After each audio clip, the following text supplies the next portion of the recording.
கர்த்தருடைய வார்த்தைக்கு நேராக நாம் கடந்து செல்வோம். வாசிப்போம். பிலிப்பியர் 4வது அதிகாரம் 6வது வசனத்தையும் 7வது வசனத்தையும் ஒருவர் சத்தத்தை உயர்த்தி நான் வாசிக்கலாம். நீங்கள் ஒன்றுக்கும் கவலைப்படாமல் எல்லாவற்றையும் குறித்து உங்கள் விண்ணப்பங்களை ஸ்தோத்திரத்தோட கூடிய ஜெபத்தினாலும் வேண்டுதலினாலும் தேவனுக்கு தெரியப்படுத்துங்கள். அப்பொழுது எல்லா புத்திக்கும் மேலான தேவ சமாதானம் உங்கள் இருதயங்களையும் உங்கள் சிந்தைகளையும் கிறிஸ்து இயேசுவுக்குள்ளாக காத்துக்கொள்ளும். போதும். இப்பொழுது வாசிக்க கேட்ட இந்த வசனத்தின் மூலமாக இந்த கால வேளையில் ஒவ்வொரு இருதயங்களிலும் கர்த்தர் பேசும்படியாக நாம் ஜெபிப்போம். எங்கள் அன்பின் இயேசுவே, நாங்கள் நம்மை துதிக்கிறோம், ஸ்தோத்தரிக்கிறோம். இப்பொழுது நாங்கள் வாசிக்க கேட்ட ஆண்டவரே, உம்முடைய ஜீவனுள்ள வார்த்தையின் மூலமாக ஒவ்வொரு இருதயங்களிலும் நீர் பேசும்படியாய் அடியேனை மறைத்து நீங்க வெளிப்படுங்க. ஆண்டவரே, உம்முடைய வார்த்தை ஒவ்வொரு இருதயங்களிலும் போய் பேசட்டும். ஆண்டவரே, உம்முடைய வார்த்தை ஒவ்வொருவரையும் உயிர்ப்பிக்கட்டும்.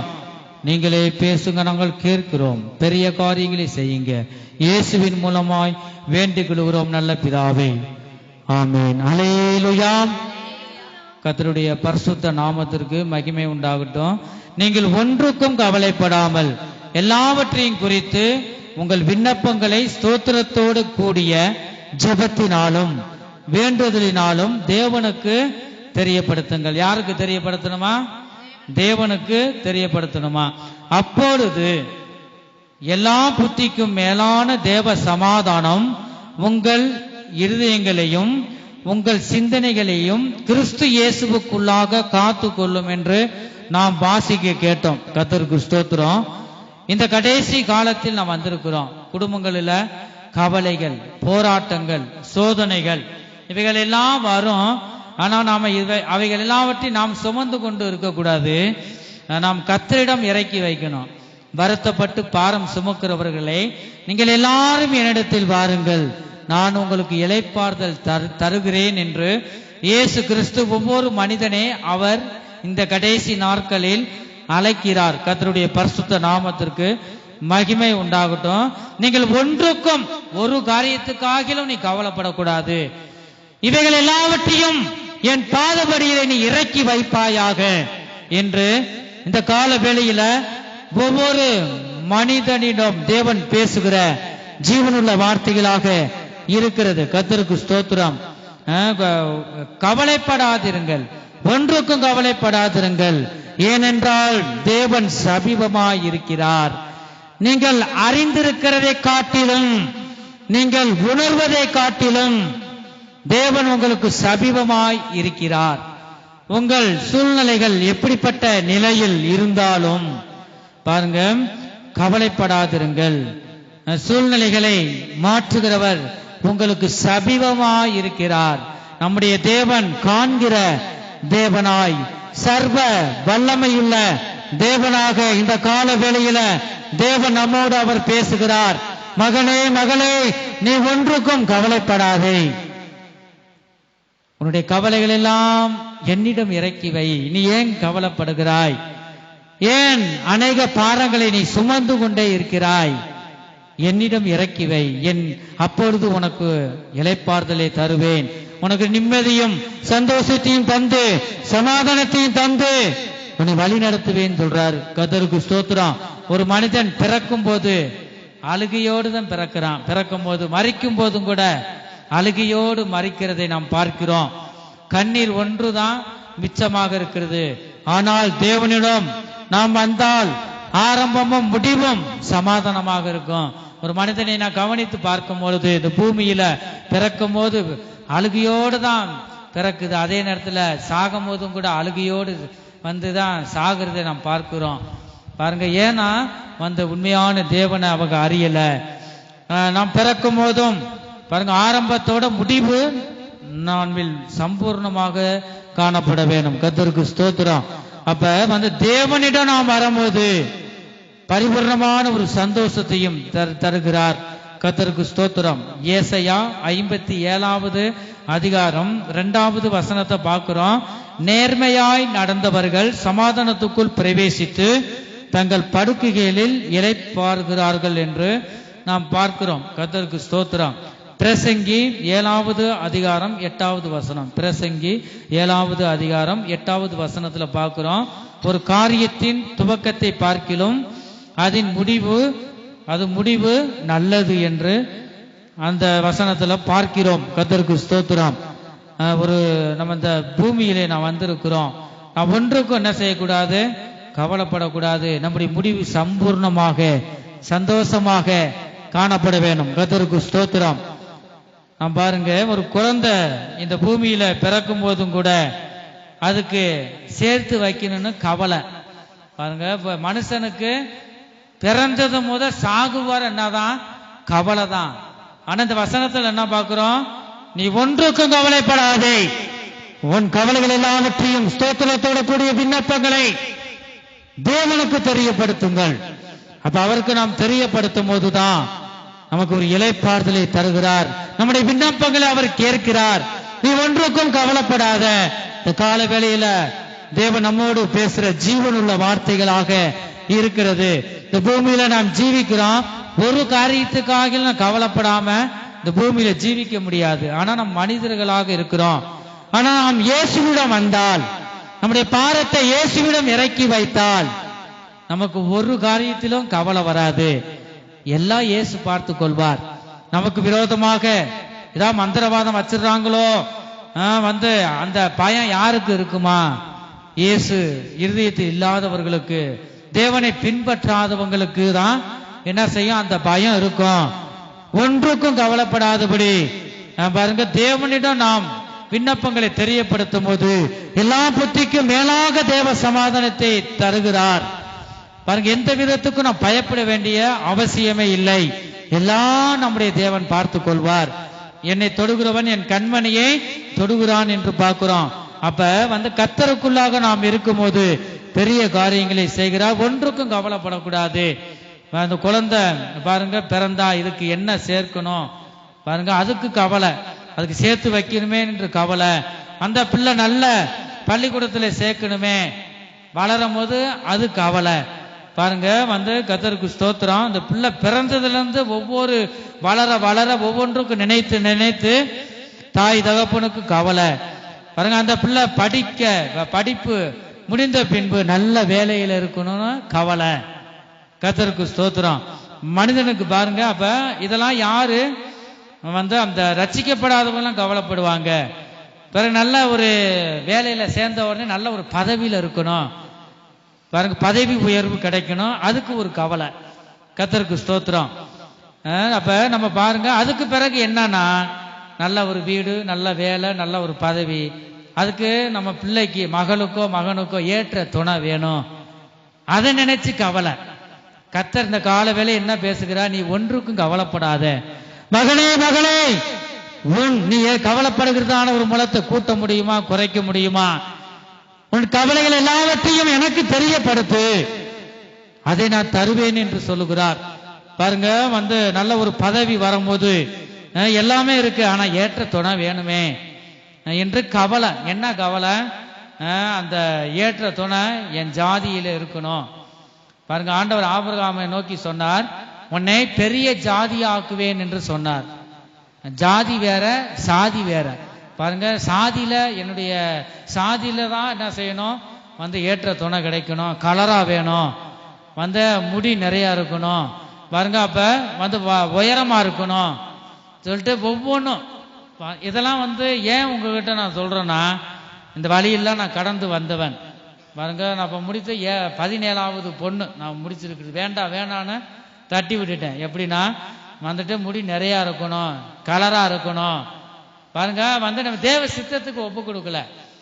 தேவ சித்தத்துக்கு ஒப்பு கொடுத்தா அவர் நல்லா பார்த்து தருவாரு. அப்ப அவரு என்ன வச்சிருக்காரோ அதுதான், அது குடும்பம் நல்லா இருக்கும். நான் அப்படிதான் என் ஜீவியத்துல 2 சித்தம் இருக்கு. ஒண்ணு மனுஷ சித்தம், ஒண்ணு தேவ சித்தம். கலரா வேணும். என் சாதியில தான், ஜாதி வேற சாதி வேற. ஜாதி என்பது ஆபிரகாம் சொல்ற உனக்கு பெரிய ஜாதி ஆக்குவேன் சொல்றாரு. சாதி வேற, மனுஷனா வச்சுக்கிறது தான் என்னது சாதி. அப்ப நான் எல்லாமே அந்த நேரத்துல ரட்சிக்கப்பட்டிருந்தாலும் எல்லாமே பார்த்தேன், என் ஜீவியத்தை நடந்ததை நான் சொல்றேன் பாருங்க. ஆனா சாதி நான் பார்க்கல. அது ஒண்ணு போக ஏன்னா எல்லாம் குற்றம் தானே. மற்றதை பார்த்தாலும் பாவம் தான். எனக்கு உயரமா வேணும் என்ன நான் கேட்டேனோ கடைசிக்கு வேண்டாம் வேணாம்னு சொல்லிட்டோம். சொல்லவும் என்ன ஆண்டவரே என்னையும் விட மாட்டேங்கிறாங்க. உடனே வண்டியை பிடிக்க ரொம்ப தூரமெல்லாம் போவாங்க பாருங்க. எனக்காக ஏகப்பட்ட காசு, பெரிய வீடே கட்டியிருக்கான், ஏகப்பட்ட செலவு, பொண்ணு பார்க்கணும்னு பாருங்க. அப்ப தேவ சித்தத்துக்கு நான் ஒப்பு கொடுக்கல, அதுதான் உண்மை. அப்ப நான் தேவ சித்தத்துக்கு ஒப்பு கொடுக்கணும். தாய் தகப்பன் பிரயாசப்படுறாங்க, அவங்க மேல தப்பு இல்ல. பிள்ளைகளை பெத்துட்டோம், வளர்ந்துருச்சு, நல்ல ஏற்ற துணையை தேடி தரணும், அது நம்ம மேல் விழுந்த கடமை. ஆனா பாருங்க அவங்க அந்த ஏற்ற துணை வேணும்னா அவர்கள் என்ன செய்யணும்? காத்திருக்கணும். தேவ சித்தத்துக்கு அவங்க ஒப்பு கொடுக்கணும்.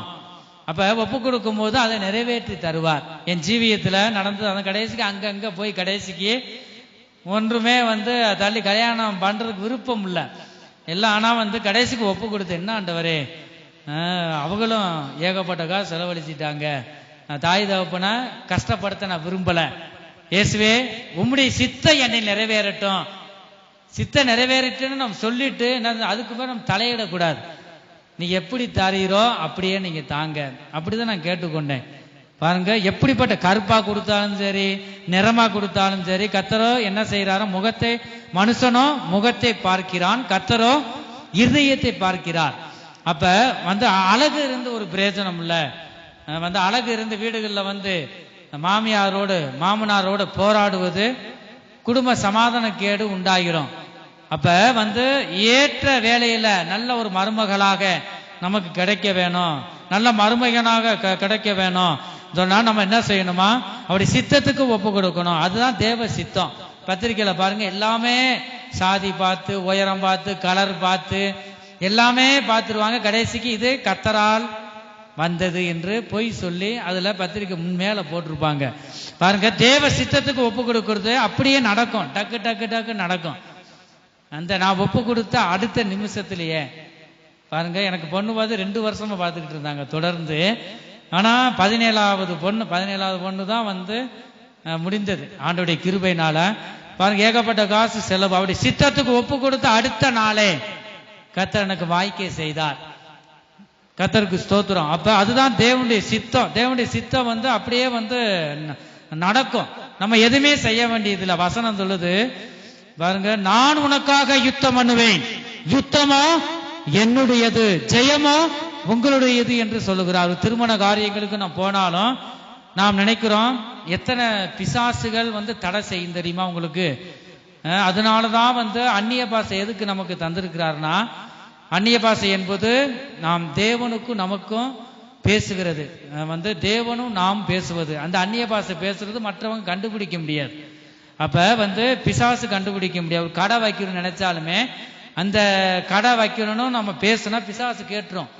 ஏன்னா பிசாசு உலாவிக்கிட்டு தான் இருக்கு பாருங்க. அப்ப அதனாலதான் ஒரு நல்ல காரியம் நடக்கணும்னா பெரும்பாலும் கணவன் மனைவிட்டு தான் பகிர்ந்து கொள்வாங்க. முதலாவது ஆண்டவர்கிட்ட சொல்லுவாங்க, பகிர்ந்து கொள்வோம், யாருகிட்டையும் வெளியில சொல்லவே கூடாது.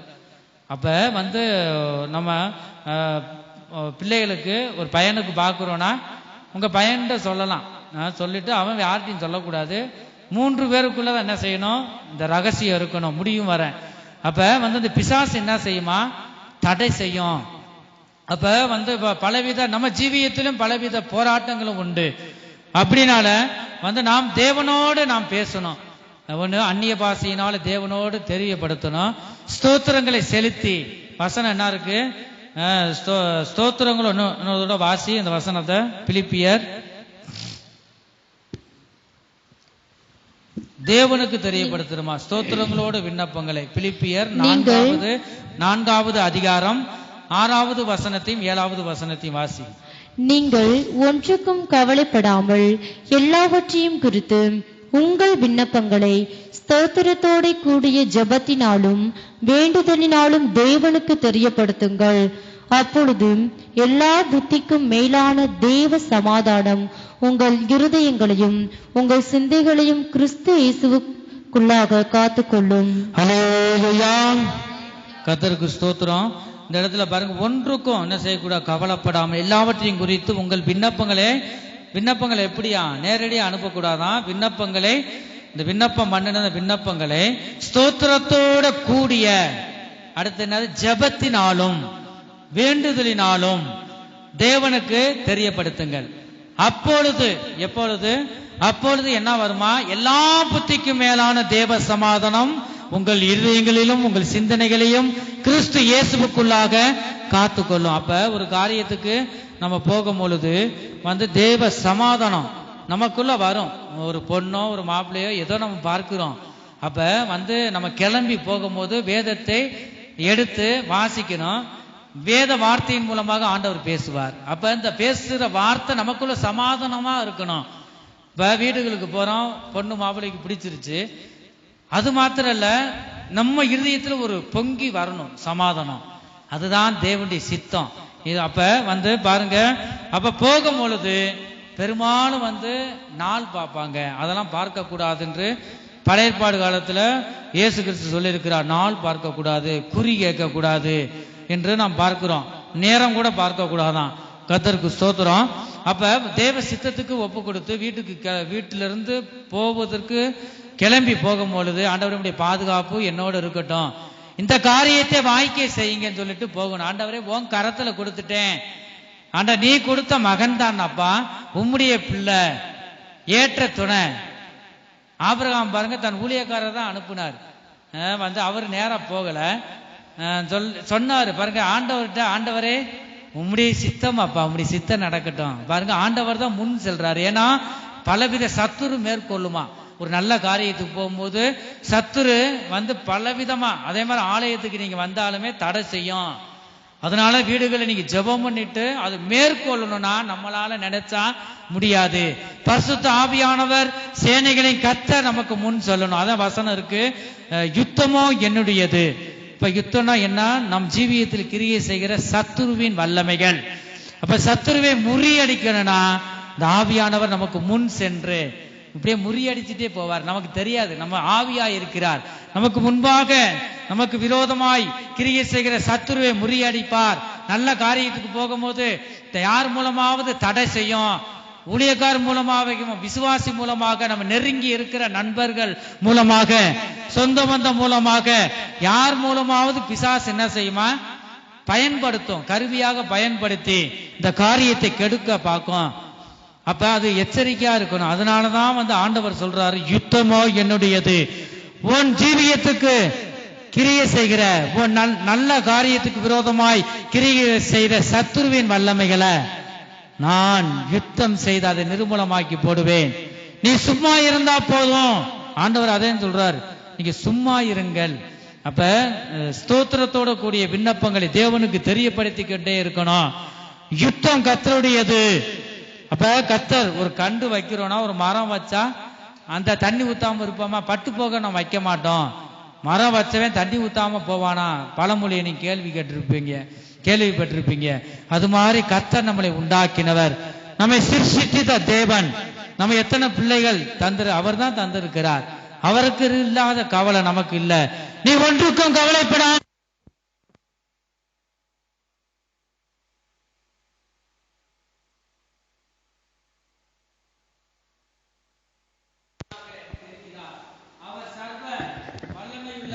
தேவனாக இருக்கிறார். நம்முடைய தேவன் நேற்றும் இன்றும் என்றும் மாறாத தேவனாக இருக்கிறார். நாம் ஒன்றுக்கும் கவலைப்படாதபடி நாம் காணப்பட வேண்டும். நான் கவலைப்படுவதை தேவன் விரும்ப மாட்டார், அவர் துக்கப்படுவார். கர்த்தருக்கு ஸ்தோத்திரம். இந்த கடைசி காலத்தில் வந்திருக்கிறோம். ஒவ்வொரு விண்ணப்பங்களும் அவரிடம் போனோம். என்ன, நான் விசுவாசத்தோடு அவருடன் நான் விண்ணப்பம் பண்ணணும். நம்ம காத்து இருக்கணும். நம்ம எந்த காரியத்திலையும் நாம் அவசரப்படக்கூடாது. நாம் காத்திருக்கும் போதுதான் கர்த்தர் பெரிய காரியங்களை செய்கிறார். காத்திருக்கிறவர்கள் புது பலன் அடைந்து கழுகுகளை போல் செட்டைகளை அடித்து எழும்புவார்கள் என்று நாம் பார்க்கிறோம். அப்ப காத்திருக்கிறவர்களுக்கு கர்த்தர் கிருபை செய்கிறார். அவருடைய சமூகத்தில் இருந்து காத்திருக்கணும். இது மாத்திரம் இல்ல, ஒரு வீடு வாங்கினாலோ, ஒரு திருமண காரியத்திலேயோ, ஒரு கடை ஏதாவது வைக்கணும்னாலுமே நம்ம ஒரு நாள் என்ன செய்யணும், உபவாசம் இருந்து, ஒரு தினமோ 2 தினமோ உபவாசம் இருந்து நீங்க இந்த காரியத்துக்காக ஜெபிக்கும் போது நிச்சயமாக வெற்றி கிடைக்கும். நீங்க ஜெபிக்கிறதுக்கு சோர்வாக இருக்குமானால் ஊழியர்களை எங்களை கூப்பிட்டா நம்ம ஒரு நாள் கூடி இந்த காரியத்துக்காக ஜெபிக்கலாம். அதான் வசனம் இருக்கு, நீ ஒன்றுக்கும் கவலைப்படாமல் ஸ்தோத்திரத்தோடு கூடிய விண்ணப்பங்களை எனக்கு என்ன செய்யுங்க, தெரியப்படுத்துங்க என்று அவர் சொல்லுகிறார். கர்த்தருடைய பரிசுத்த நாமத்திற்கு மகிமை உண்டாகட்டும். இந்த கடைசி நாட்கள் வந்திருக்குதா, நாம் ஒன்றுக்கும் கவலைப்படக்கூடாது. இயேசு சொல்லுகிறார், வருத்தப்பட்டு பாரம் சுமக்கிறவர்களை நீங்கள் எல்லாரும் என்னிடத்தில் வாருங்கள், நான் உங்களுக்கு இளைப்பாறுதல் தருவேன் என்று இயேசு கிறிஸ்து ஒவ்வொரு மனிதனை அவர் அழைக்கிறார். மத்தேயு சுவிசேஷம் 11வது அதிகாரம் 28வது வசனத்துல வாசிக்கிறோம். கர்த்தருக்கு ஸ்தோத்திரம். மத்தேயு சுவிசேஷம் 6வது அதிகாரத்தை எடுத்துக்கொள்வோம். மத்தேயு சுவிசேஷம் 6வது அதிகாரம் 31 33 வரை வாசிப்போம். ஆகையால் எண்ணத்தை உண்போம், எண்ணத்தை குடிப்போம், எண்ணத்தை உடுப்போம் என்று கவலைப்படாதிருங்கள். இவைகளை எல்லாம் இப்ப சொல்லப்பட்ட இவைகள் எல்லாம் அஞ்ஞானிகள் நாடி தேடுகிறார்கள். அஞ்ஞானிகள் யாரு? ரட்சிக்கப்படாத ஜனங்கள், உலகத்தில் உள்ள ஜனங்கள் இதெல்லாம் நாடி தேடுறாங்களாம். இவைகள் எல்லாம் உங்களுக்கு வேண்டியவைகள். இவைகள் சொல்லப்பட்ட இவைகள் எல்லாம் உங்களுக்கு வேண்டியவைகள் என்று உங்கள் பரமபிதா அறிந்திருக்கிறார். முதலாவது தேவனுடைய ராஜ்யத்தையும் அவருடைய நீதியையும் தேடுங்கள். அப்பொழுது இவைகள் எல்லாம் எவைகள் எல்லாம் இப்ப சொல்லப்பட்ட சரீரத்துக்குரிய ஆசீர்வாதங்கள் இவைகள் எல்லாம் உங்களுக்கு கூட கொடுக்கப்படும். நீ வேண்டிக் கொண்ட அந்த காரியத்துக்கு மேலாக. சாலமோன் பாருங்க, ஞானத்தை கேட்டார், ஆனா ஆண்டவர் கொடுத்தது என்ன? ஐஸ்வர்யத்தையும் சேர்த்து கொடுத்தார். நீ கேட்டுக்கொண்டது ஒரு காரியமா இருக்கலாம், ஆனா உனக்கு கொடுக்கிறது ரெட்டிப்பாக ஆண்டவர் தருவார். கர்த்தருடைய பரிசுத்த நாமத்திற்கு மகிமை உண்டாகட்டும். நீ எண்ணத்தை உண்போம், எண்ணத்தை குடிப்போம் என்று, எண்ணத்தை உடுப்போம் என்று கவலைப்படாதிருங்க. ஏன் நீ கவலைப்படுற? இவைகளெல்லாம் உலகத்தில் உள்ள ஜனங்கள் நாடி தேடுறாங்க. வீடு மேல வீடு கட்டணும், இடத்து மேல இடம், வயலுக்கு மேல வயல் வாங்கணும் என்று அந்த உலகத்தில் உள்ள ஜனங்கள் நாடி தேடுறாங்க. மகளே, உனக்கு நிரந்தரமான உலகம் இங்க இல்லை. பூமியில் உள்ளவைகள் எல்லாம் ஒரு நாள் அழிந்து போய்விடும்.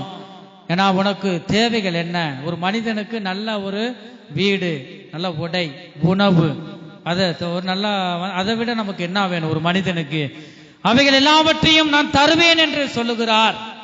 எப்ப தருவாராம் பாருங்க, எப்ப தருவாராம் ஆண்டவர்? நமக்கு இன்னதென்று தேவை என்று யார் அறிந்திருக்கிறார்? உங்கள் பரமபிதா அறிந்திருக்கிறார். நீ செய்ய வேண்டியது ஒரு காரியம். முதலாவது நீ என்ன செய்ய?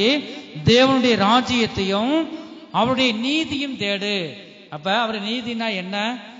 பரிசுத்த ஆராதனையை பரிசுத்தமாக ஆசரிக்கணும்.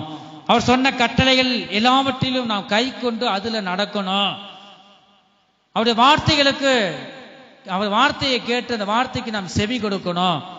அதுதான் அவருடைய நீதியா இருக்கு. அவர் நீதியை தேடுங்கள், அப்பொழுது இவைகள் எல்லாம் உங்களுக்கு கூட கொடுக்கப்படும் என்று பார்க்கிறோம். கர்த்தருக்கு ஸ்தோத்திரம். கேளுங்கள், அப்பொழுது உங்களுக்கு கொடுக்கப்படும். பாருங்க, அவர் நமக்கு தரும் வர என்ன செய்யணுமா? நாம் விசுவாசத்தோடு நாம் கேட்க வேணும். ஒருபோது நாம் சோர்ந்து போயிடக்கூடாது. அப்பொழுது அவர் நம்மை ஒரு நன்மையானதை நமக்கு அவர் தருவார் என்று பார்க்கிறோம். கர்த்தருக்கு ஸ்தோத்திரம். இந்த கடைசி காலத்தில் நாம் வந்திருக்கிறோம், சோர்ந்து போயிடக்கூடாது. நம்ம அங்கங்க அலைந்து வந்திருப்போம். ஆண்டவரே, நான் சோர்வு உள்ளவனாகவும் கூட இந்த தேவ சமூகத்துல நீங்க வந்திருக்கலாம். ஆண்டவரே, நான் சோர்ந்து போய் ஒவ்வொரு மனிதனுக்கும் ஒவ்வொரு கவலை, ஒவ்வொரு மனிதனுக்கும் கவலை இல்லாத மனிதன் இந்த உலகத்திலேயே இல்லை. ஆகவேதான் ஆண்டவர் சொல்லுகிறார், நீ என்னுடையவன், நீ என்னுடையவள், நீ ஒரு காரியத்துக்காகிலும் நீ கவலைப்படக்கூடாது. இந்த கவலை எல்லாம் என் பாதபடியில இறக்கி வையே. பாருங்க, அதுதான் ஆண்டவர் சொல்லுகிறார். 2 பேரை பற்றி பார்க்கிறோம். ஒன்று மார்த்தாள், ஒன்று மரியாள்.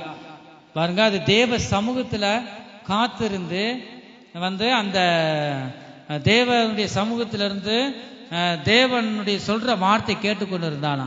நல்ல பங்கை தெரிந்து கொண்டாள் என்று வேதம் சொல்லுகிறது. மார்த்தாலோ, நான் என்ன செய்யணும், என்ன கூட்டு வைக்கிறது, என்ன சாப்பாடு வைக்கிறது. பாருங்க, அதையும் சொல்ற, இயேசுவே என் சகோதரி என்னை விட்டு வந்திருக்கிறது உமக்கு கவலை இல்லையா? ஆண்டவர்கிட்ட நான் ஒரு ஆளா என்ன வேர்வை சிந்தி வேலை செஞ்சுக்கிட்டு இருக்கேன், சமையல் வேலை நான் ஒரு ஆளா பார்த்துக்கிட்டு இருக்கேன். பாதபடியில தேவ சமூகத்தில் உட்கார்ந்துகிட்டு இருக்காளே, அவளை என்னோட வந்து கூட வேலை செய்ய சொல்லு. இதை பத்தி உனக்கு கவலை இல்லையா? யார் சொல்றா? மார்த்தாள். அப்ப இயேசு கிறிஸ்து சொல்றாரு, என்ன சொல்றாரு? அவன் நல்ல பங்கை தெரிந்து கொண்டான். பாருங்க, நீயோ என்ன வேலை செய்யணும், அதுக்காக நீ கவலைப்படுற, உலகத்துக்காக. இதெல்லாம் முக்கியம் இல்ல.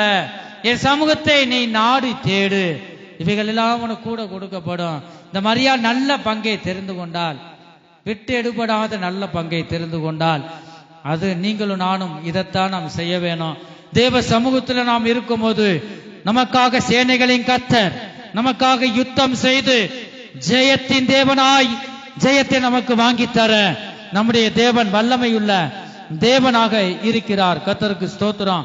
பிலிப்பியர் 4வது அதிகாரம் 7வது வசனத்துல, அப்பொழுது எல்லாம் புத்திக்கும் மேலான தேவ சமாதானம் உங்கள் இருதயங்களிலும் உங்கள் சிந்தனைகளையும் கிறிஸ்து இயேசுவுக்குள்ளாக காத்து கொள்ளும் என்று பார்க்கிறோம். கர்த்தருக்கு ஸ்தோத்திரம். நம்முடைய குடும்பத்திலும் நம்முடைய இருதயங்களிலும் சமாதானம் இல்லை என்றால் நம்ம என்ன செய்ய முடியாது? கடையில கேட்க முடியாது. ஒரு 10 கிலோ ஒரு 50 கிலோ சமாதானத்தை தாங்கப்பா, எவ்வளவு பணமா இருந்தாலும் பரவாயில்ல நான் தாரேன் என்று சொன்னாலும் என்ன செய்ய முடியாது? கடையில நான் வாங்க முடியாது. நம்முடைய தேவன்தாம் சமாதான பிரபுவாய் இருக்கிறார். சகலமும் அவர் கைக்குள்ள இருக்கிறது. நமக்கு என்ன தேவையோ நம்ம கடைக்கு போக வேண்டியதுல, நம் ஜீவியத்தில் ஆவிக்குரிய ஜீவியத்திலும் சரி, இந்த சரீர பிரகாரமான ஜீவியத்திலும் சரி, முதலாவது தேவனிடம் போய் விண்ணப்பங்களை நாம் அடுக்குவோமாக, அவரிடம் விண்ணப்பங்களை நாம் அனுப்புவோமாக. அப்பொழுது தேவைகள் எல்லாம் தருவார். கடைக்கு போன இவைகள் எல்லாம் கிடைக்காது. கர்த்தருக்கு ஸ்தோத்திரம். இந்த இடத்துல பார்க்கிறோம், யோவான் சுவிசேஷம் 14வது அதிகாரம் 27வது வசனத்துல, சமாதானத்தை உங்களுக்கு வைத்து போகிறேன், என்னுடைய சமாதானத்தையே உங்களுக்கு கொடுக்கிறேன், உலகம் கொடுக்கிற பிரகாரம் நான் உங்களுக்கு கொடுக்கிறதில்லை. உங்கள் இருதயம் கலங்காமலும் பயப்படாமலும் இருப்பதாக என்று நாம் பார்க்கிறோம். அப்ப நாம் எதற்கும் கலங்க கூடாது. நாம் கலங்கிறது நிமித்தம், நாம் பயப்படுகிறது நிமித்தம் நம்மளால் என்ன சாதிக்க முடியும்? ஒன்றும் செய்ய முடியாது. நீ சும்மா உட்காரு. ஆண்டவர் சொல்றார், நீ சும்மா இரு, நான் உனக்காக யுத்தம் செய்வேன். இது உன்னுடைய வேலை இல்லை, இது என்னுடைய வேலை. நீ ஒரு ஸ்டெப் எடுத்து வச்சா 10 ஸ்டெப் நம்முடைய தேவன் எடுத்து வைப்பார். நான் ஒன்றுக்கும் கவலைப்பட வேண்டாம். கர்த்தருக்கு ஸ்தோத்திரம். ஏசாயா 9வது அதிகாரம் 6வது வசனத்துல பார்க்கிறோம், இயேசுவே சமாதான பிரபு என்று நாம் பார்க்கிறோம். நமக்கு சமாதானம் இல்லைன்னா இயேசு சமாதான பிரபுவை நாம் கூப்பிடுவோம். சமாதானத்தை நாம் இருதயத்திலே வைத்துட்டார். உலகம் கொடுக்கிற சமாதானத்தை நான் தருவதில்லை மகனே மகளே, என் சமாதானத்தையே, உண்மையான சமாதானத்தை உனக்கு நான் வைத்து போகிறேன் என்று சொல்லியிருக்கிறார். கர்த்தருக்கு ஸ்தோத்திரம். நம்முடைய இருதயங்களில் சமாதானம் இல்லை என்றால் நாம் வேதத்தை எடுத்து வாசித்து அதை தியானித்து அந்த வேதத்தை நேசிக்க வேண்டும். சங்கீத புஸ்தகம் 119வது சங்கீதம், சங்கீத புஸ்தகம் 119வது சங்கீதம் 115வது வசனத்துல வாசிக்கிறோம், உம்முடைய வேதத்தை நேசிக்கிறவர்களுக்கு மிகுந்த சமாதானம் உண்டு என்று வாசிக்கிறோம். இப்ப குடும்பத்துல நாம் கேட்டுக்கொண்டதெல்லாம் கர்த்தர் செஞ்சுக்கிட்டே வந்தா என்ன உண்டாகுமா? நம் இதயத்தில சமாதானம், எல்லா புத்திக்கு மேலான சமாதானம் எல்லாம் உண்டாகும். ஆண்டவர் ரெடியா இருக்கிறார். நமக்கு என்ன தேவை என்று நீ நினைப்பதற்கு முன்பாக நான் அறிவேன் மகனே மகளே. அவைகள் எல்லாவற்றையும் நம்முடைய பரம பிதா அறிந்திருக்கிறார். அவைகளை நான் செய்வேன். நீ முதலாவது தேவனுடைய ராஜ்யத்தின் நீதியின் தேடு, அப்பொழுது இவைகள் எல்லாம் உங்களுக்கு கூட தருவேன் என்று அவர் சொல்லுகிறார். கர்த்தருக்கு ஸ்தோத்திரம். நம்ம அதிகமா வேதத்தை நேசிக்க வேணுமா? உம்முடைய வேதத்தை நேசிக்கிறவர்களுக்கு கொஞ்சம் சமாதானம் இல்லையா? எப்படிப்பட்ட சமாதானம்? எடுத்தவங்க வாசிங்க. மிகுந்த சமாதானம் உண்டு. சங்கீத புஸ்தகம் 119வது சங்கீதம் 115வது வசனம். இந்த வார்த்தையெல்லாம் உண்மையுள்ள வார்த்தைகள். சங்கீதம் 119வது சங்கீதம் 115. பொல்லாதவர்களே, என்னை விட்டு அகன்று போங்கள். என் தேவனுடைய கற்பனைகளை நான் கைக்கொள்ளுவேன். நான் பிழைத்திருப்பதற்கு உமது வார்த்தையின்படி என்னை ஆதரித்தருளும். என் நம்பிக்கை போதும். சங்கீத புஸ்தகம் 119 165 வாசிப்போம். சங்கீத புஸ்தகம் 119வது சங்கீதம் 165வது வசனம். உம்முடைய வேதத்தை நேசிக்கிறவர்களுக்கு என்ன உண்டு? மிகுந்த சமாதானம் உண்டு. ஹல்லேலூயா. மிகுந்த சமாதானம். அவருடைய ராஜ்யத்தை நீதியும் தேடுவது என்ன? நாம் ஜெபிக்கணும், ரெண்டா பாடலை படிக்கணும், வேதத்தை நேசித்து அதை வாசிக்கணும். எப்படி நம்ம செய்யணுமா? முதலாவது வேதத்தை நேசிக்கணும். இந்த வேதத்தில் உள்ள வார்த்தையை நான் வாசித்தா என் ஜீவியத்தில் நன்மை உண்டாகும். ஆண்டவர் என்னோடு பேசுகிறார். வேதத்தை வாசிக்கும் போது கர்த்தர் நம்மோடு பேசுகிறார். இந்த வார்த்தையெல்லாம் தேவனுடைய வார்த்தை. தேவனுடைய ஒவ்வொரு வார்த்தையினாலும் பிழைப்பான் என்று நாம் பார்க்கிறோம். அப்ப வேதத்தை நேசிக்கிறவர்களுக்கு தான் என்ன உண்டு? மிகுந்த சமாதானம் உண்டு. வேதத்தை நேசிக்கிறவர்களுக்கு மிகுந்த சமாதானம், பெரிய சமாதானம். இப்ப வசனம் சொல்ல நேரம் இல்ல, அதுக்கு வசனம் இருக்கிறது. பெரிய சமாதானம் பாருங்க, மிகுந்த சமாதானம். இரண்டாவது என்ன சமாதானம்? பெரிய சமாதானம். மூன்றாவது மேலான சமாதானம், புத்தி கெட்டாத சமாதானம். ஐந்தாவது பூரண சமாதானம். பாருங்க, சமாதானம் எத்தனை சமாதானம் இருக்கு. இந்த சமாதானம் நமக்குள்ள இருக்கணும். ஆளுகை செய்யும் சமாதானம், நதி போல பாயும் சமாதானம். கர்த்தருக்கு ஸ்தோத்திரம். இந்த சமாதானம் நமக்குள்ள இருக்க நம்ம என்ன செய்யணும்? பிரயாசப்பட வேணும். கர்த்தருக்கு ஸ்தோத்திரம். இரண்டாவது பார்க்கிறோம் பெரிய சமாதானம். பார்க்கிறோம் ஏசாயா 54:13. உன் பிள்ளைகள் எல்லாரும் கர்த்தரால் போதிக்கப்பட்டிருப்பார்கள், உன் பிள்ளைகளுடைய சமாதானம் பெரியதா இருக்கும் என்று ஏசாயா 54:13 பார்க்கிறோம். கர்த்தருக்கு ஸ்தோத்திரம். அப்ப பிள்ளைகளுடைய சமாதானம் பெரியதா இருக்கும் என்று பார்க்கிறோம். மூன்றாவது பார்க்கிறோம் மேலான சமாதானம். பிலிப்பியர் 4:7 ஒன்றுக்கும் கவலைப்படாமல் இருந்தால் இந்த மேலான சமாதானத்தை நாம் பெற்றுக்கொள்வோம். நான்காவது புத்தி கெட்டாத சமாதானம். பிலிப்பியர் 4:7 வாசிக்கிறோம். அதே அதிகாரத்துல ஸ்தோத்திரத்தோடு விண்ணப்பங்களையும் ஜெபத்தினாலும் வேண்டுதலினாலும் தேவனுக்கு தெரியப்படுத்தும் போது இந்த புத்தி கெட்டாத சமாதானத்தை கர்த்தர் நமக்கு தருவார். ஐந்தாவது பூரண சமாதானம். ஏசாயா 26:3. ஏசாயா 26:3 வசனத்துல பூரண சமாதானத்தை பற்றி பார்க்கிறோம். உம்மை உறுதியாய் பற்றி கொண்டு மனதை உடையவன் உம்மையே நம்பியிருக்கிறபடியினால் நீர் அவனை பூரண சமாதானத்துடன் காத்துக்கொள்வீர். அல்லேலூயா. ஆண்டவரே, எனக்கு சொந்த பந்தம் யாரும் நான் நம்பலப்பா, நான் மனுஷனையே நம்பல ஆண்டவரே, நான் உம்மையே நம்பி இருக்கிறேன். நீதான் ஆண்டவரே என்னை பூர்ண சமாதானத்துக்குள் என்னை காத்து கொள்ளணும். ஆண்டவரே, நான் விண்ணப்பம் பண்ண அந்த விண்ணப்பத்தை நிறைவேற்றி தரணும் அப்பா, நான் உம்மையே நம்பி இருக்கிறேன்.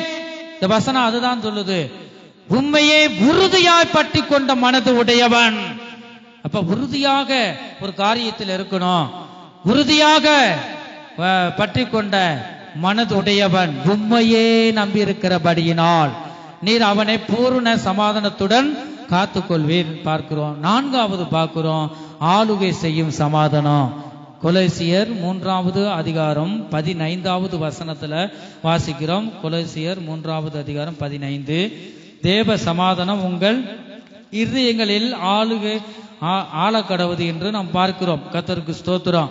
ஏழாவது நதி போல பாயும் சமாதானம். ஏசாயா 48:18 ஏசாயா 48:18. என் கற்பனைகளை கவனித்தாயானால் என் கற்பனைகளை கவனித்தே ஆனால் நலமாயிருக்கும். நலமாயிருக்கும். என் கற்பனைகளை நீ கவனிக்க வேணும் சொல்றாரு. நலமாயிருக்கும். அப்பொழுது உன் சமாதானம். அப்பொழுது எப்பொழுது வருமா? அப்பொழுது நீ என் கற்பனை கவனித்தால் அப்பொழுது உன் சமாதானம் நதியைப் போலும் உன் நீதி சமுத்திரத்தின் அலைகளைப் போலும் இருக்கும். சமுத்திரத்தின் அலையைப் போல் இருக்கும் என்று வாசிக்கிறோம். கர்த்தருக்கு ஸ்தோத்திரம். அப்ப அந்த அவர் கற்பனைகளை நாம் கவனிக்க வேணும். கர்த்தருக்கு ஸ்தோத்திரம். கவனித்தால் நம்முடைய சமாதானம் எப்படி இருக்குமா? நதியைப் போலவும் உன் நீதி சமுத்திரத்தின் அலையை போலவும் இருக்கும் என்று பார்க்கிறோம். கர்த்தருக்கு ஸ்தோத்திரம். 7 வித சமாதானத்தை பற்றி பார்க்கிறோம். சொல்லுங்க. 1 மிகுந்த சமாதானம், பெரிய சமாதானம், மேலான சமாதானம், புத்தி கெட்டாத சமாதானம், பூரண சமாதானம், ஆளுகை செய்யும் சமாதானம், நதியை போல பாயும் சமாதானம். பாருங்க, இந்த 7 சமாதானம் நமக்குள்ள நம்ம இருதயத்துல இருக்கணும். சமாதானம். நம்முடைய தேவன் எப்படிப்பட்ட தேவன்? சமாதான பிரபு என்று ஏசாயா புஸ்தகத்துல பார்க்கிறோம். ஏசாயா தீர்க்கதரிசன புஸ்தகத்துல பார்க்கிறோம் நம்முடைய தேவன் சமாதான பிரபுவாய் இருக்கிறார் என்று. அப்ப இந்த சமாதான பிரபு நமக்குள்ள வந்துட்டா இந்த 7 வித சமாதானமும் நமக்குள்ள ஆளுகை செய்யும். இப்ப சொன்னதை சொல்லுங்க. 1 என்னது? மிகுந்த சமாதானம். 2 பெரிய சமாதானம். 3 மேலான சமாதானம். 4 புத்தி கெட்டாத சமாதானம். 5 பூரண சமாதானம். 6வது ஆளுகை செய்யும் சமாதானம். 7வது நதியை போல பாயும் சமாதானம். இந்த சமாதான பிரபு நம்ம இருதயத்துக்குள்ள முழுமையா வந்துட்டா இந்த 7 வித சமாதானமும் அப்படியே கிரியை செய்யும். கர்த்தருடைய பரிசுத்த நாமத்திற்கு மகிமை உண்டாகட்டும். இந்த தேவனுடைய 7 வித சமாதானமும் நம் இருதயத்தில் கிடைக்க வேணும் என்றால் நாம் என்ன செய்ய வேணும்? வசனத்தை நேசிக்க வேணும். கர்த்தருடைய போதனையை நாம் கேட்க வேண்டும். ஒன்றுக்கு கவலைப்படாமல் இருக்க வேணும். ஸ்தோத்திரத்தோடும் ஜெபத்தோடும் நாம் காணப்பட வேணும். கர்த்தரையே நம்பி இருக்க வேணும். பிறர் குறைகளை நாம் மன்னிக்க வேண்டும். தேவ வார்த்தையை கவனிக்க வேணும். பாருங்க, இந்த 7 அந்த இவைகள் எல்லாவற்றையும் நாம் செய்தால் இந்த தேவ சமாதானம் நமக்குள்ளாக இந்த 7 வித சமாதானமும் நமக்குள்ள வரும். கர்த்தருக்கு ஸ்தோத்திரம். கர்த்தருடைய பரிசுத்த நாமத்திற்கு மகிமை உண்டாகட்டும். இந்த 7 வித சமாதானம் நமக்குள் இருக்கும்போது சமாதானத்தின் கர்த்தர் நம் இருதயத்தில் வந்து ஆளுகை செய்கிறார். ஆவியின் கனிகளினால நிரப்புகிறார். சமாதானம் என்னும் கனியை நாம் பார்க்கிறோம். 9 வித ஆவியின் கனிகளில சமாதானம் என்னும் கனி. கர்த்தருக்கு ஸ்தோத்திரம்.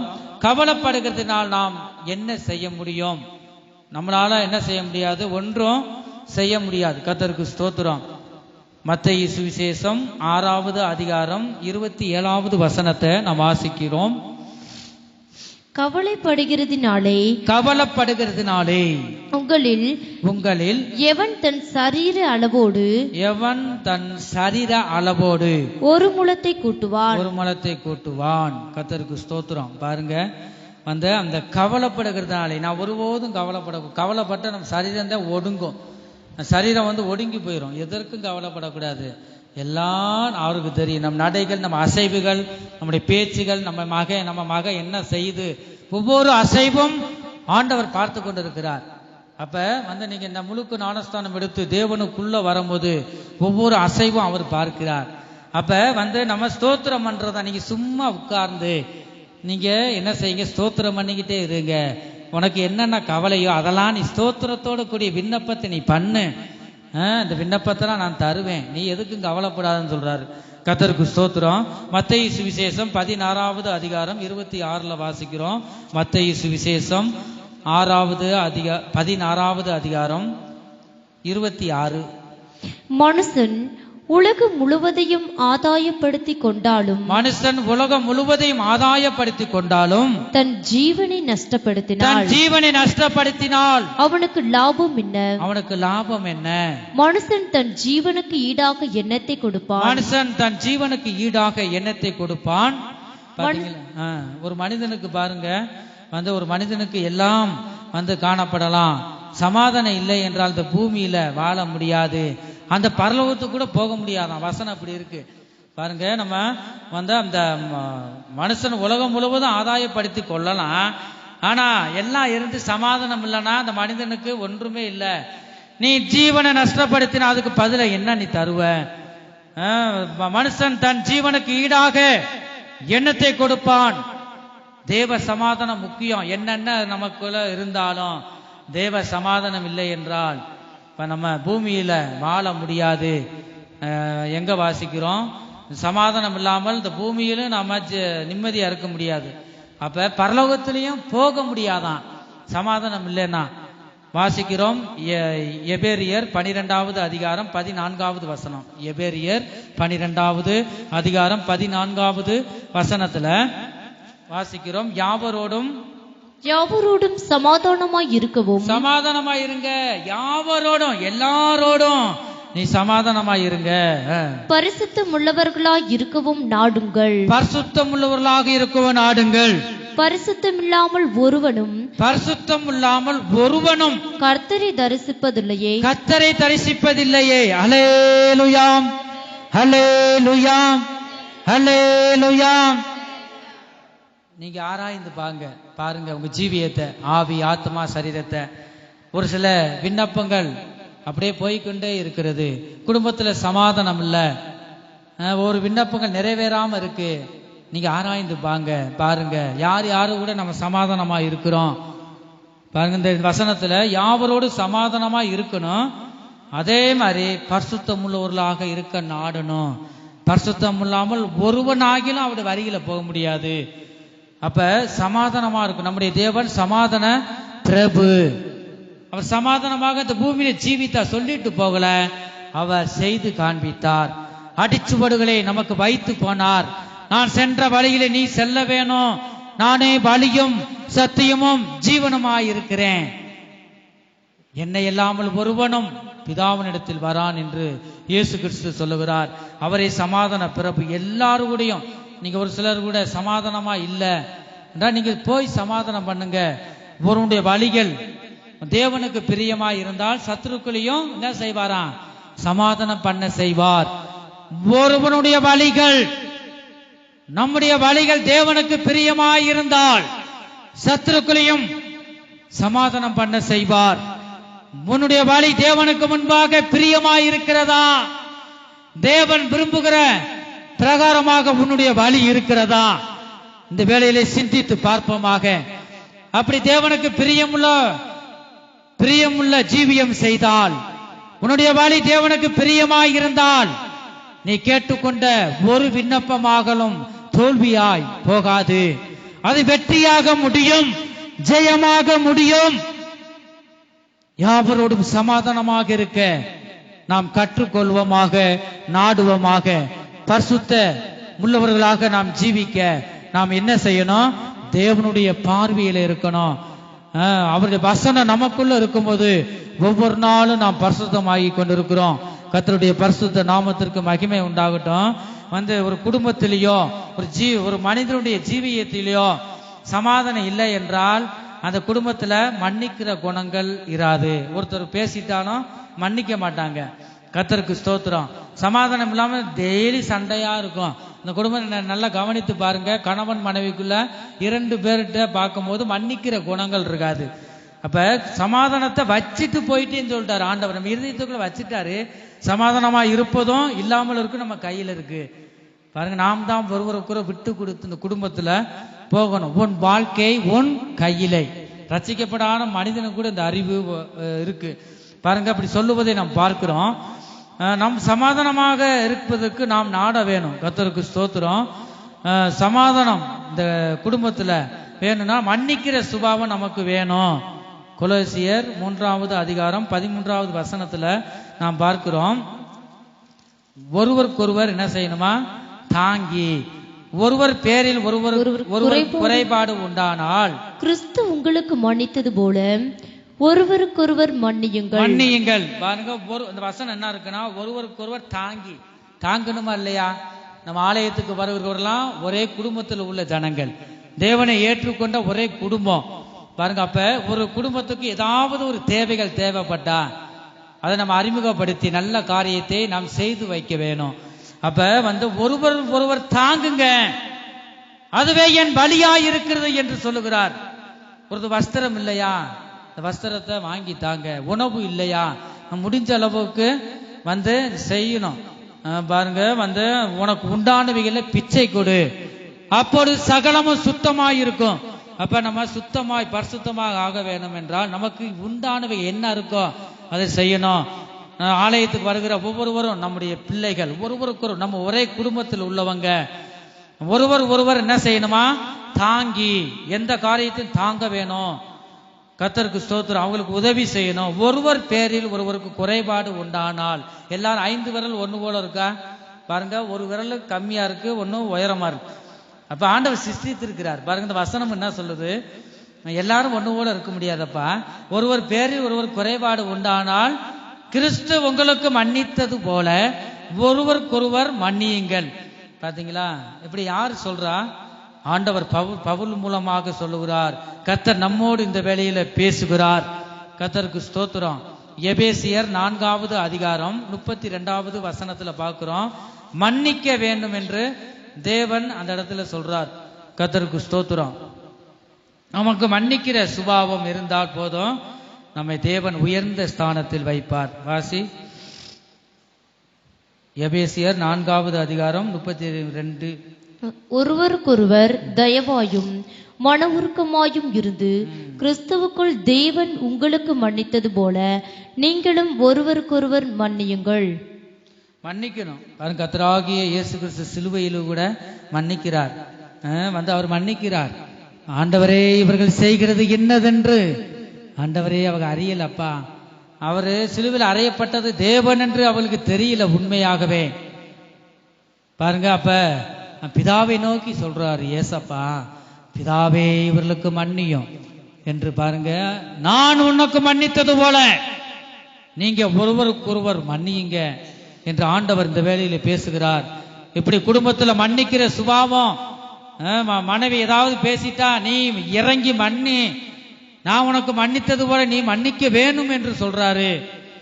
அதே மாதிரி கணவன் ஏதாவது பேசிட்டா மனைவியானவள் மன்னிக்க வேண்டும். இந்த மன்னிக்கிற சுபாவம் உங்களுக்குள்ள இருந்தா இந்த தேவ சமாதானத்தின் கர்த்தர் உன் இருதயத்துக்குள்ள ஆளுகை செய்வார். உன் குடும்பமே சந்தோஷமாய் சமாதானமாய் இருக்கும். நீ எடுத்த காரியமெல்லாம் வெற்றியாக ஜெயமாக முடியும். எத்தனை பேர் இந்த மன்னிக்கிற சுபாவம் இருக்கிறது? கடைசி காலத்தில் நாம் வந்திருக்கிறோம். மத்தேயு சுவிசேஷம் 18வது அதிகாரம் 21, 22 நாம் பார்க்கிறோம். பாருங்க, பேதுரு நமக்கு ஒரு வரலாம், என்ன தப்பு பண்ணினா மன்னிக்கவா, எத்தனை தரம் மன்னிக்கிறது? ஒரு சில மன்னிப்பாங்களா, அடியை கொடுத்துருவாங்க. மனைவி கணவன் அடிக்கிறது இருக்கு. அதே மாதிரி அந்த கணவன் மனைவியை அடிப்பாங்க. ஒரு ஊர்ல நான் விசுவாசியா இருந்த காலத்துல ஒரு சபைக்கு நான் போய்கிட்டு இருந்தேன். அந்த அதில் பார்க்குறோம், மனைவி என்ன செய்யுமா, கணவனை பிடிச்சி அடிச்சு மேலே உட்கார்ந்து குத்துமா, நறுக்கு நறுக்கு குத்தி, ஐயோ அம்மா என்னை காப்பாத்து காப்பாத்து காப்பாத்து, நீ அடிக்கிறாளே என்ன. ஆனா அப்படி இருப்பாரு ஆம்பளை, ஆளுதான் அப்படி இருக்காரு. ஆனா வெளியில பயங்கர அப்படி மாதிரி ஆளுகளை இப்படிப்பட்ட ஆளை அடிச்சுட்டு வந்துருவாரு. ஆனா வீட்டுக்குள்ள வந்தா பாம்பு மாதிரி அடங்கி போயிடுறாரு. பாருங்க, காப்பாத்துமா காப்பாத்துமான்னு அவங்க அம்மா காப்பாத்த மாமியாவை கையை பிடிச்சு கடிச்சு வச்சிருச்சு. கையை ஐயோ ஐயோ கையை கடிக்கிறாளே என்ன செய்யணும் பாருங்க. அப்படிப்பட்ட மனைவியும் இருக்கு. அப்படிப்பட்ட இடத்துலயும் இந்த கணவன் என்ன செய்தாரா, ஆண்டவரே எல்லாம் இந்த அதே வசனம் இருக்கு, ஒருவனுடைய வழிகள் தேவனுக்கு பிரியமா இருந்தா சத்துருக்களையும் சமாதானம் பண்ண செய்வாராம். அவனுடைய சகோதரனுடைய வழிகள்லாம் சீர்படுத்தினாரு. ஆண்டவரே உன் வழியில வாரேன், நான் எத்தனை தடவை கடி பெறுறது குத்து பெறுவது, ஆண்டவரே எனக்கு கொடுத்த மனைவிய அப்பா நீங்க சரிப்படுத்துங்க, முதல்ல நான் என்னைய சரிப்படுத்துங்க, அவ தானாவே சரி பண்ணிடுவா. பாருங்க, தன்னுடைய வழிகள் சரியாக சரியாக இந்த மனைவி எத்தனை நாள் செய்து தப்புதான் மன்னிச்சுக்குங்க சொல்லிட்டு மன்னிப்பு கேட்டு இப்ப நல்ல ஆண்டவருக்குள்ள இருக்கிறாங்க. பாருங்க, அப்ப நம்முடைய வழியை ஆண்டவர் நோக்கி பார்க்கிறார். இன்னொரு இடத்துல பார்த்தா சாக போறேன் சாக போறேன், செத்தா எங்க நரகத்துக்கு தான் போகணும், சாக போறேன் ஓடி போய் அந்த கிணறு, சரியான கிணறு, பழைய காலத்து கிணறு பார்த்துருப்பீங்க, படிக்கட்டு இருக்கும். சாக போறேன்னு சொல்லிட்டு அந்த சகோதரி படிக்கட்டில் உட்காந்துருமா. வந்து சாக போறேன், ஏதோ வந்து அந்த சாக போறவங்க வந்து கொடையை பிடிச்சிட்டு போனாங்களாம். அந்த கதையா, நீயே சாக போற மழை நினைஞ்சா என்ன, அது மாதிரி சாக போறேன்னு சொல்லிட்டு ஏமாத்துற வேலை பாருங்க. நம்ம வாயில வர்ற அந்த வார்த்தை, மரணத்தின் வார்த்தை, ஜீவனும் மரணமும் நம் நாவின் அதிகாரத்தில் இருக்கு. நான் விளையாட்டு கூட சொன்னாலும் அது படிச்சிடும். அப்படியே ரொம்ப நாள் அது என்னடா அப்படியே நம்மளை வேலை செய்ய விடாம நிம்மதியை கெடுத்துக்கிட்டு இருக்கா. என்ன செய்வோம், இன்னைக்கு எங்க தான் போறான், அந்த சாக போறேன்னு பயமுறுத்திக்கிட்டு இருக்காளே, என்ன ரீல் விடுறது, அப்படி பண்ணிக்கிட்டு இருக்காளேன்னு சொல்லிட்டு பின்னாடியே போய் பார்த்தா வந்து அந்த நீச்சல் தெரியாது மனைவிக்கு, அந்த படிக்கட்டில் உட்காந்துக்கிட்டு இருக்கு. நேரம் வந்தாருப்பா, வந்து என்ன உண்மையில நடந்த சம்பவம். ஒரு இடத்துல, எந்த இடம் சொல்ல விரும்பல, ஆனா இங்க கிடையாது பாருங்க, தலைமுடியை பிடிச்சி, முடி நிறைய இருக்கு, வந்து பாருங்க தலைமுடியை பிடிச்சி தண்ணிக்குள்ள முக்கி மனைவியை எடுத்துட்டாராம். அதனால நீங்க முக்கி எடுத்துடாதீங்க உங்க மனைவிய. வந்து அது வந்து உங்களுக்கு தேவனா அறிஞ்சு கொஞ்சம் அறியாம செஞ்சிருக்காங்க பாருங்க. முக்கி நீ வருவியா, இங்க வரமாட்டேன், எங்க நீ விடுங்க, நீச்சல் தெரியாது எனக்கு, நீ வருவியாங்க, வரமாட்டேன், நீ மன்னிச்சிருங்க, மன்னிப்பையா, சொல்றதை கேட்பையா, நீங்க வருவியாங்க, வரமாட்டேன் சொல்ற வரைக்கும் வந்து பாதி மூச்சு போற வரைக்கும் தண்ணியில முக்கி எடுத்தாராம். அந்த கணவனுக்கு நீச்சல் தெரியும்.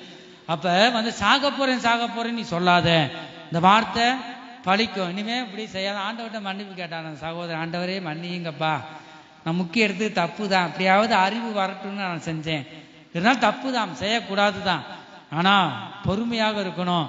இன்னொரு இடத்துல சொல்லுவாங்க, கணவன் மனைவி, பெரியவரும் ஒரு தாத்தா பாட்டி இருந்திருக்காங்க. அந்த இடத்துல பாருங்க, இந்த பாட்டி பல கெட்ட வார்த்தையிலேயே வையுமா. அவரு 2 பேரும் ரட்சிக்கப்பட்டவங்க தான், பேரு கிறிஸ்தவங்க, ஆனா இவர் ரட்சிப்புக்குள்ள முழுமையா வந்துட்டார். யாரு, அந்த தாத்தா நல்லா வந்துட்டாரு. பைபிள் வாசிப்பாராம். பைபிள் வாசித்துட்டு, என்ன உனக்கு பைபிளை விட்டு அவர் வழி இல்லை, ஜெபம் பைபிள் சொல்லிட்டு அந்த வார்த்தை சொல்ல விரும்பல, பலிபீடத்தில் இருக்கிறதுனால பாருங்க. அதே அந்த கெட்ட வார்த்தையிலேயே இந்த அம்மா ஐயா பேசுமா, அவர் பாட்டுக்கு பைபிள் பொறுமையா இருந்தாராம். ஏன் இப்படி சொல்றேன்னா, ஒருவருக்கு விட்டு கொடுத்து போகணும்னு சொல்றதுக்காண்டி சொல்ல வாரேன். அது கேரளாவில் ஒரு இடத்துல உண்மையா நடந்த சம்பவம். பொறுமையாக பைபிள் படிச்சுக்கிட்டே இருந்தாராம். என்ன கோபமே வராதா, என்ன சூடு சொரணை இல்லையா உனக்கு சொல்லிட்டு கெட்ட வார்த்தை வஞ்சிட்டு ஒரு குடம் தண்ணியை தலையில ஊத்தி விட்டுருச்சான் இந்த பாட்டியம்மா. அப்பையும் பொறுமையா தான் இருந்தாராம். பொறுமையா இருந்துட்டு சொன்னாராம், நீங்க என்ன மனுஷனா, என்ன கோபம் வரலையா உனக்கு சொல்லிட்டு கேட்கும் போது அப்ப சொல்றாராம், ஆரம்பத்துல எனக்கு இடி விழுந்தது. இடினா என்ன, வசவு. எப்பயும் மழை வந்தா இடி வந்த பிறகுதான் மழை பெய்யும். அவர் சொன்னாராம், அப்படி ரேசா எடுத்துக்கிட்டாராம் அந்த வார்த்தைய. இடி விழுந்துச்சு, 2வது மழை பெஞ்சது, ஒரு குடம் தண்ணியை ஊத்தின உடனே மழை. அதனால சந்தோஷம், கர்த்தர் உன்னை ஆசீர்வதிப்பார். பாருங்க, உங்களுக்கு துன்பப்படுத்துறவர்களுக்காக நீங்க என்ன செய்யுங்க, ஜெபம் பண்ணுங்க. உங்க குடும்பத்துல ஏன் இப்படி சொல்ல வரனா, ஒருவருக்கொருவர் நீங்க விட்டு கொடுத்து போங்க. எல்லாருமே ஒன்று போல இருக்க முடியாது, அவர்களுக்காக நீங்க ஜெபிங்க, அந்த குறையும் கூட ஆண்டவர் நிவர்த்தி செய்வார். பாருங்க, அதனாலதான் அந்த எடுத்துக்காட்டுக்கு நான் சொல்றேன். இப்படிலாம் வந்து இருந்த குடும்பங்கள்லாம் இப்ப சமாதானமா இருக்காங்க. இந்த பாட்டியமா ரசிக்கப்பட்டுருச்சு. பாருங்க, இப்படிப்பட்ட பொறுமையை கொடுத்த தேவன். அப்ப ஒரு மனிதனை ரசிக்கணும்னா நம்மளால முடியாது, ஒரு மனிதனுக்கு சமாதானத்தை தரணும்னா நம்மளால முடியாது. ஆவியானவர் நினைச்சா முடியும். நாம் செய்ய வேண்டியதெல்லாம், நம்ம சும்மா வீட்டுல உட்கார்ந்து நேரம் கிடைக்கும் போதெல்லாம், வேலை செய்யற இடங்கள்ல நம்ம போகலாம். வீடுகள்ல சமாதானம் இல்லைன்னா மனுஷர்கிட்ட சொல்லாதீங்க. மனுஷர் 10 பேர்கிட்ட கேவலப்படுத்தி நம்மளை வந்து சமாதானத்துக்கு இடத்திலாக காணப்படுவாங்க. என்ன இருந்தாலும் நீங்க தேவனுக்கு தெரியப்படுத்துங்க. அப்ப தேவன் வந்து அவர்தான் தருகிற தேவனாக இருக்கிறார். இந்த வசனத்துல பார்க்கிறோம், நான் மன்னிக்கிறேன், மன்னிச்சு எத்தனை தடவை தான் மன்னிக்கிறது ஏசப்பா? யார் சொல்றா? 12 சீசர்கள்ல பேதுரு சொல்லுவதை பார்க்கிறோம். மத்தேயு சுவிசேஷம் 18:21. அப்பொழுது பேதுரு, எப்பொழுது அந்த நேரத்துல அப்பொழுது பேதுரு அவரிடத்தில் வந்து யாரிடத்தில் வந்து இயேசுவிடம் வந்து, ஆண்டவரே, என் சகோதரன் எனக்கு விரோதமாய் குற்றம் செய்து வந்தால் நான் எத்தனை தரம் மன்னிக்க வேண்டும்? நான் எத்தனை தரம் மன்னிக்க வேண்டும்? 7 தரம் மட்டுமோ என்று கேட்டான். 7 தரம் மட்டுமா என்று கேட்டான். அதற்கு இயேசு 7 தரம் மாத்திரம் அல்ல, 7 தரம் மாத்திரம் அல்ல, 70 தரம் மட்டும் 70 தரம் மட்டும் என்று உனக்கு சொல்லுகிறேன். அல்லேலூயா. அப்ப 70 தரம் என்னது? 490 தரம். 500க்கு 10 கம்மியா இருக்கு. 490 தரம் மன்னிச்சுக்கிட்டு இருக்கணும். 70 தரம் சொன்னா, அப்ப 490 தரம் மாத்திரம் இல்ல, நீங்க என்ன செய்யுங்க, அதுக்கு மேலாவே மன்னிச்சுக்கிட்டே இருங்க. மன்னிக்க ஆண்டவர் உங்களை எங்க கொண்டு போவாராம்? எங்க கொண்டு போவாரு பாருங்க. இயேசு கிறிஸ்து நமக்காக பிதாவை நோக்கி மன்னிப்பு கேட்டாரு. எங்க போனாரு? உயர்ந்த ஸ்தானத்துல பிதாவுடைய பாருங்க, அவர் அங்க வலது பார்சத்தில் சிங்காசனத்திலே வீற்றிருக்கிறார். அவர் ஜெயம் கொண்டார். உலகத்தையும் மாமிசத்தையும் ஜெயித்து அவர் சிங்காசனத்தில் வீற்றிருந்தார். அதுபோல அவர் மன்னித்தார். பிதாவே இவர்களுக்கு மன்னியும். மன்னிச்சதுனால உயர்ந்த ஸ்தானத்தில் ஆண்டவர் வைத்தார் பாருங்க. அதுபோல நீங்களும் நானும் ஒவ்வொரு குடும்பத்திலும் மன்னிக்கிற சுபாவம் இருந்தா உங்களை உயர்ந்த ஸ்தானத்திலே கொண்டு போய் விடுவார். நீ மன்னித்து கொண்டே இரு, கணக்கு இல்ல. நீ மன்னிக்க உயர்ந்த ஸ்தானத்துல ஆண்டவர் வைத்து பெரிய அடைக்கலத்திலே உயர்ந்த ஸ்தானத்திலே வைப்பார். நாம் ஒவ்வொருவரும் இயேசுவை நோக்கி நாம் பார்க்க வேணும். அவர் நமக்கு வைத்த அடிச்சுவடின் வழியை நாம் பின்பற்ற வேணும். கர்த்தருக்கு ஸ்தோத்திரம். இயேசு கிறிஸ்து பாருங்க, நாம் இயேசு கிறிஸ்து நம் அவரை சார்ந்து அவரை பின்பற்றி அவர் விரும்புகிற பரிசுத்த ஜீவியத்தை நீங்கள் நானும் செய்ய வேணும். அவரை சார்ந்து அவர் வசனத்தை பிடித்து கொள்ள வேணும். அதுதான் நமக்கு ஜீவன். கர்த்தருக்கு ஸ்தோத்திரம். அவரே நமக்கு அடைக்கலமாக இருக்கிறார். கர்த்தர் நம்மை காக்கிறவர். கர்த்தர் நமக்கு உயர்ந்த அடைக்கலமாக இருக்கிறார். கர்த்தருக்கு ஸ்தோத்திரம். கர்த்தரே நமக்கு கண்மலையாய் இருக்கிறார். கர்த்தரே நமக்கு பாதுகாப்பாய் இருக்கின்றார். கர்த்தர் நம் ரட்சிப்பின் கண்மலை. அவரிடம் உன் விண்ணப்பங்களை சொல்லுவாயாக. நீ ஒன்றுக்கும் கவலைப்பட வேணாம். நம் தேவன் நம் அருகில் நம் இருதயத்தில் இருக்கிறார். உனக்கு சமீபமாய் இருக்கிறார். அவரிடம் உன் விண்ணப்பங்களை சொல்லுவாயாக. ஸ்தோத்திரத்தோடு கூடிய ஜெபத்தினாலும் விண்ணப்பங்களை தேவனுக்கு தெரியப்படுத்து. அவர் நம்முடைய கண்மலையாய் இருக்கிறார். அவர் நமக்கு பாதுகாப்பாய் இருக்கிறார். கர்த்தர் நம் ரட்சிப்பின் கண்மலை. அவரிடம் நீ உன் விண்ணப்பங்களை சொல்லு. அவர்தாம் இஸ்ரவேலின் கண்மலை. கர்த்தரை நம் பலனாகிய கண்மலை. கர்த்தரை எப்பொழுதும் அவரே வந்தடையத்தக்க கண்மலையாய் இருக்கிறார். கர்த்தரே நம் இருதயத்தின் கண்மலையாய் இருக்கிறார். கர்த்தரே நம் நம்புகிற கண்மலையாய் இருக்கிறார். கர்த்தரே நம்முடைய அடைக்கலமான கண்மலையாய் இருக்கிறார். கர்த்தரே நமக்கு ஞான கண்மலையாய் இருக்கிறார். அவர் நமக்குள்ள இருக்கும்போது ஒன்றுக்கும் கவலைப்படக்கூடாது. கர்த்தரே நம்முடைய தாகத்தை தீர்க்கும் கண்மலை. கர்த்தரே நம் பின்தொடரும் கண்மலையாய் இருக்கிறார். கர்த்தரே நமக்கு நன்மை செய்யும் கண்மலை. உனக்கு நன்மை உண்டாக வேண்டும் என்றால் நன்மை செய்யும் கண்மலையை நோக்கி கூப்பிடுவாயாக. அப்பொழுது நன்மையான காரியங்கள் உன் ஜீவியத்திலும் உன் குடும்பத்திலும் உண்டாகும். கர்த்தரே நமக்கு சகாயம் செய்யும் கண்மலை, உதவி செய்யும் கண்மலை. கர்த்தரே நமக்கு ஆதரவு கொடுக்கும் கண்மலையாயிருக்கிறார். ஆபத்து காலத்தில் கர்த்தரே நமக்கு அடைக்கலமான கண்மலையாய், தேவாதி தேவனாய், சர்வ வல்லமையுள்ள தேவனாய் இருக்கிறார். அனாதி தேவனே நமக்கு அடைக்கலம். கர்த்தரே நமக்கு பலத்த அடைக்கலம். தேவனே நமக்கு தலைமுறையாக நமக்கு அடைக்கலம். தேவனே நமக்கு மாறாத அடைக்கலம். கர்த்தரே நமக்கு நித்திய அடைக்கலம். கர்த்தரே நமக்கு இக்கட்டு காலத்தில் அடைக்கலமாயிருக்கிறார். கர்த்தரே பெரும் வெள்ளத்திற்கு தப்புவிக்கும் அடைக்கலமாயிருக்கிறார். கர்த்தரே நமக்கு தீங்கு நாளில் அடைக்கலமாயிருக்கிறார். கர்த்தரே சிறுமைப்பட்டவர்களுக்கு அடைக்கலமாயிருக்கிறார். கர்த்தரே நீதிமான்களுக்கு அடைக்கலம். இந்த அடைக்கலமான தேவனை தாபரமாக கொண்டு நாம் ஜீவிப்போமாக. நாம் கவலையை மறந்து கர்த்தருக்குள் சந்தோஷமாய் இருப்போம். கவலைகள் எல்லாம் ஜெபத்தின் மூலமாக தேவனுக்கு நாம் தெரியப்படுத்துவோமாக. ஜெபம் என்பது நாம் தேவனோடு நாம் பேசுவது. அவர் நமக்கு மறு உத்தரவு கொடுக்கும் வரை ஜெபிப்பதுதான் ஒரு உண்மையான ஒரு ஜெபம். யாக்கோபை போல விடாப்பிடியாக நாம் ஜெபிப்போம். கர்த்தர் மேல் நம்பிக்கை வைத்து விசுவாசம் வைத்து நாம் ஜெபிப்போமாக. எல்லாரும் எழுந்து நிற்போமாக. இந்த திருவசனத்துக்கு நம்மை ஒப்பு கொடுப்போமாக. நாம் ஒன்றுக்கும் நீ கவலைப்பட வேண்டாம். நீ கவலைப்படுகிறதாலே நீ ஒரு முலத்தை கூட்ட முடியாது, குறைக்க முடியாது. நீ எதுக்கும் கவலைப்படாமல் உன் விண்ணப்பங்களை எனக்கு தெரியப்படுத்தும் மகனே, தெரியப்படுத்தும் மகளே என்று இந்த கால வேளையில் அவர் பேசுகிறார். இந்த திருவசனத்துக்கு ஒப்பு கொடுப்போம். திரு என்பது தேவனை குறிக்கிறது. இந்த திரு வசனத்துக்கு நம்மை ஒப்பு கொடுப்போமாக. இந்த வார்த்தையாகிய தேவன் நமக்குள்ள வந்து நம்முடைய கவலைகள் எல்லாவற்றையும் அவர் மாற்றட்டும். நீ கவலையை மறந்து அவரை நோக்கி பார்ப்பாயாக. திராணிக்கு மேலாக சோதிக்கப்படுவதற்கு உன்னை விட மாட்டார். தப்பி செல்வதற்கு அதுக்கும் பலனை தருவார். ஆனபடினாலும் நீ ஒன்றுக்கும் நீ கவலைப்பட வேண்டாம். நீங்கள் ஒன்றுக்கும் கவலைப்படாமல் எல்லாவற்றையும் குறித்து உங்கள் விண்ணப்பங்களை ஸ்தோத்திரத்தோடு கூடிய ஜெபத்தினாலும் வேண்டுதலினாலும் தேவனுக்கு தெரியப்படுத்துங்கள். அப்பொழுது எல்லாம் புத்திக்கு மேலான தேவ சமாதானம் உங்கள் இருதயங்களையும் உங்கள் சிந்தனைகளையும் கிறிஸ்து இயேசுவுக்குள்ளாக காத்து கொள்ளும் என்று கர்த்தர் தாம் இந்த வேளையில் அவர் பேசுகிறார். நல்ல தேவ சமாதானத்தையும் தந்து கர்த்தர் தாமே தேவ சமாதானம் ஒவ்வொரு இருதயத்திலும் ஆளுகை செய்ய முடியாக கர்த்தர் உதவி செய்வாராக.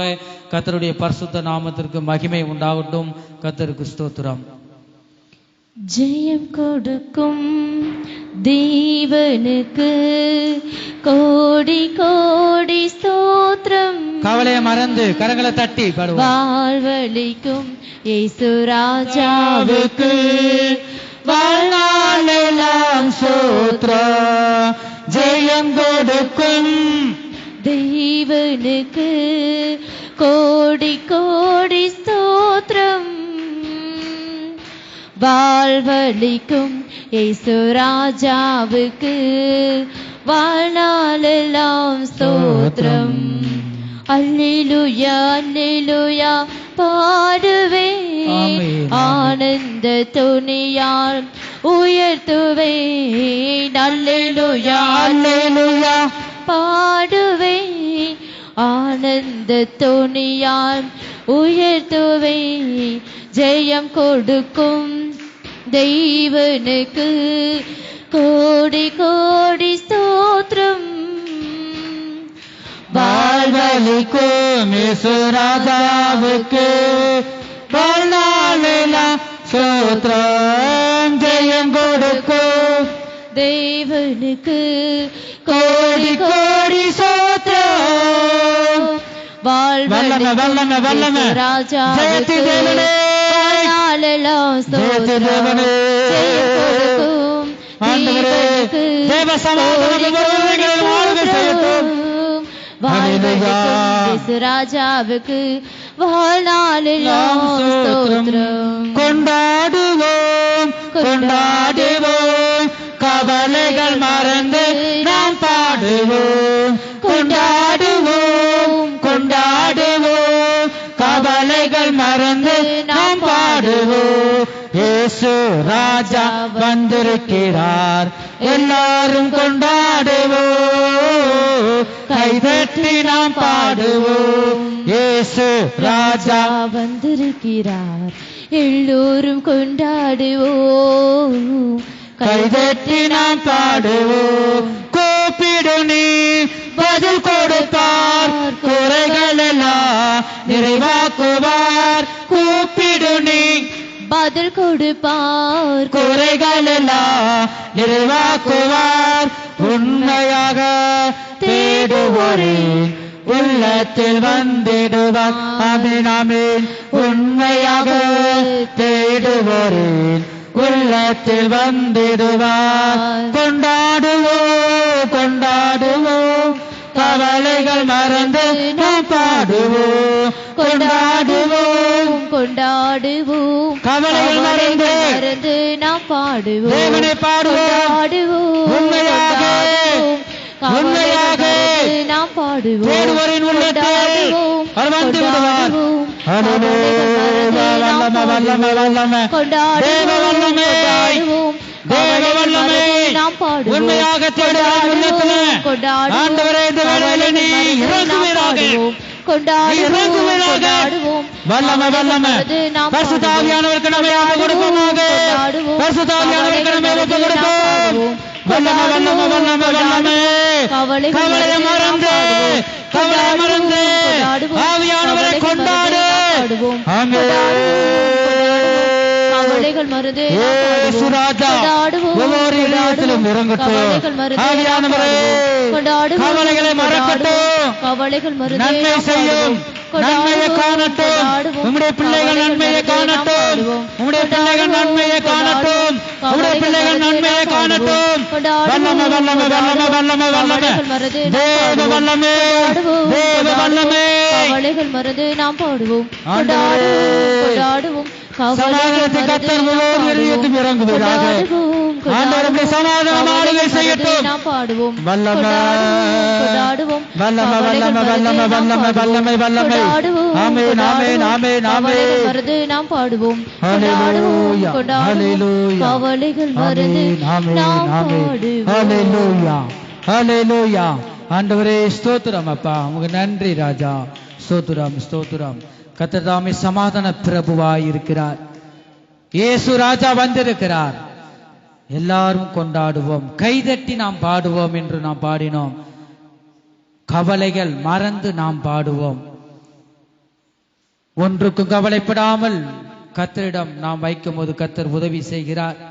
கூப்பிடு, நீ உன் நெருக்கத்திலிருந்து கர்த்தரை நோக்கி கூப்பிடு, நான் உன்னை விடுவிப்பேன் என்று அவர் சொல்லுகிறார். நம்முடைய நெருக்கத்திலிருந்து கர்த்தரை நோக்கி கூப்பிடு, கூப்பிடு, நீ பதில் கொடுப்பார்.